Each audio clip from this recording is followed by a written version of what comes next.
Hi. இன்றைக்கி ஒரு இன்ட்ரெஸ்டிங்கான ஒரு ஸ்டோரி ஒன்று சொல்கிறேன். இது வந்து ஒரு கம்பளி பூச்சியோட கதை. ஒரு ஸ்கூலில் என்ன பண்ணார், ஒரு டீச்சர் வந்து கம்பளி பூச்சி எப்படி வந்து பட்டாம்பூச்சா மாறுதுன்னு சொல்லிட்டு எக்ஸ்பிளைன் பண்ணிட்டு இருந்தாராம்.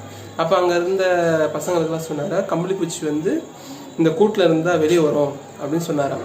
சரி, எக்ஸ்பிளைன் பண்ணலாம் டைரெக்டாக அப்படின்னு சொல்லிட்டு ஒரு கம்பளி பூச்சியோட கூட்டை பக்கத்தில் வச்சுட்டு, இது இன்னும் 1 மணி நேரத்தில் இது கூட்டில் இருந்து இந்த கம்பளி பூச்சி பட்டாம்பூச்சா மாறி போகும், ஆனால் அதுக்கு யாரும் ஹெல்ப் பண்ணக்கூடாதுன்னு சொல்லிட்டு அந்த இடத்த விட்டு போயிட்டார்.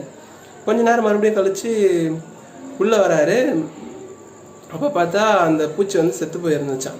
உடனே அங்கே இருந்த பக்கத்தில் இருந்த அந்த ஸ்டூடெண்ட்லாம் வந்து சொல்லியிருக்காங்க, சார் இந்த மாதிரி இந்த இன்னொரு பையன் வந்து அது பறக்க முடியாமல் அது ரொம்ப கஷ்டப்பட்டு அந்த கூட்டிலேருந்து வெளியே வர ட்ரை பண்ணதை பார்த்து ஹெல்ப் பண்ணியிருக்கான். வந்து அந்த கூட்டை வந்து கொஞ்சம் கிழிச்சிட்டான், அதனால் அந்த பட்டாம்பூச்சி வந்து வெளியே வந்து செத்து போச்சு அப்படின்னு அந்த டீச்சர் வந்து சொன்னாராம்.